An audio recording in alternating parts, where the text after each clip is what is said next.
बुलेटिनच्या सुरुवातीला राजकीय वर्तुळातली एक महत्त्वाची बातमी। शरद पवार गटाच्या खासदारांना आपल्याकडे खेचण्यासाठी अजित पवार गटानं ऑपरेशन घड्याळ सुरू केल्याची चर्चा आहे। शरद पवार यांच्या खासदारांना अजित पवार गटाकडून संपर्क केला जात असल्याची माहिती मिळतेय। मात्र फोन आला की नाही यावरून शरद पवार गटातच गोंधळाचं वातावरण आहे।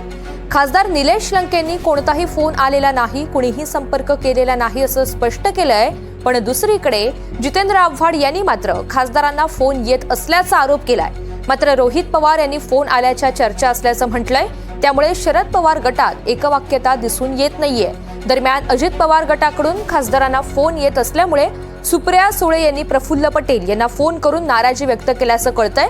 त्यामुळे खरंच अजित पवार गट ऑपरेशन घड्याळ राबवतोय का, अशा चर्चा राजकीय वर्तुळात सुरू आहेत।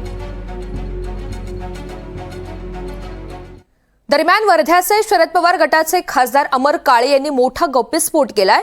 आपल्याला सुनील तटकरे यांनी नव्हे तर सोनिया दुआन यांनी संपर्क केल्याचं त्यांनी सांगितलं।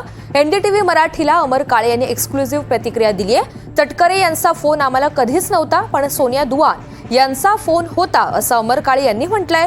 शिवाय दुआन यांनी ऑफर दिल्याचं सुद्धा अमर काळे यांचं म्हणणं आहे। आहेत वर्ध्यातून राष्ट्रवादीचे खासदार आहेत शरद पवार पार्टीचे। काय चर्चा आहे खरी, कशा स्वरूपामध्ये, खरंच खासदारांचा संपर्क सुरू आहे? नाही, बिलकुल नाही। या बातमीमध्ये कुठलंच तथ्य नाही आणि अजितदादांकडनं अशा पद्धतीचा ऑफिशियली कुठलाच प्रस्ताव अजूनपर्यंत आमच्या 8 पैकी कुठल्याच खासदारांना आलेला नाही। मग चर्चा कुठून सुरू झाली? आता काय चर्चा इथूनच सुरुवात झाली आहे, परंतु अशा पद्धतीचा कुठलाच प्रस्ताव नाही। जर तटकरेंशी संपर्क होता, चर्चा होती?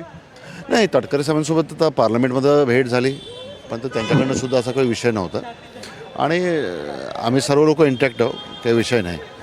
आणि आज सकाळीसुद्धा मी जेव्हा हॉटेलमध्ये होतो तेव्हा अमोल मिटकरी साहेबांचा बाईट मी बघितला, त्याच्यामध्ये त्यांनी स्पष्ट माझा आरोप केला की मी सुद्धा यांना भेटलो म्हणून, राष्ट्रवादी अजित पवारांच्या नेत्यांना भेटलो म्हणून, पण तो अशा वेळेला कुठलंच नाही। आणि मी अमोल मिटकरी साहेबांना सुद्धा मी या ठिकाणी आवाहन करतो की मी कोणाला भेटलो त्यांनी सिद्ध करून दाखवावं ना।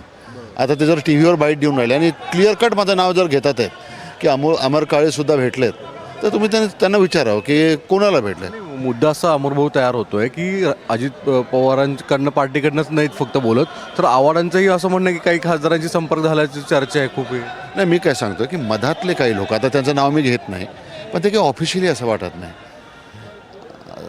परंतु दादांच्याकडनं म्हणजे कोणी जबाबदार व्यक्ती जो आपण ज्याला म्हणतो की रिस्पॉन्सिबल असं कोणी, तटकरेंचं नाही पण आम्ही असं ऐकलं की दिल्ली स्थित कोण एक महिला पदाधिकारी जे आहे त्यांच्या माध्यमातून संपर्क, पण ते ऑफिशियल नाही ना। त्यांना ही रिस्पॉन्सिबिलिटी दिली कोणी, हा काही विषयच नाही तसं। सोनिया दुआन यांचे थेट फोन येत होते, हे खरं मी विचारतोय? त्यांनी काही लोकांना संपर्क केला होता, मला सुद्धा संपर्क केला होता, पण ते ऑफिशियल नाही ना, त्या काँग्रेस पक्षामध्ये आहे ना। सोनिया दुआन हे काँग्रेस पक्षाचे नेते आहे, काँग्रेस पक्षाच्या नेत्या अजित पवारांचा प्रस्ताव आम्हाला कशा देऊ शकतात? ते काय बोलत होते मग खरंच प्रसाद? ते आता जे बोलत ते आता अमर विचारतोय, कारण की हा गॉसिपचा मुद्दा आहे।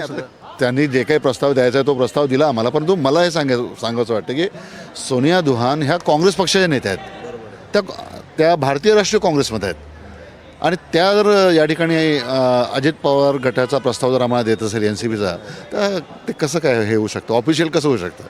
धन्यवाद।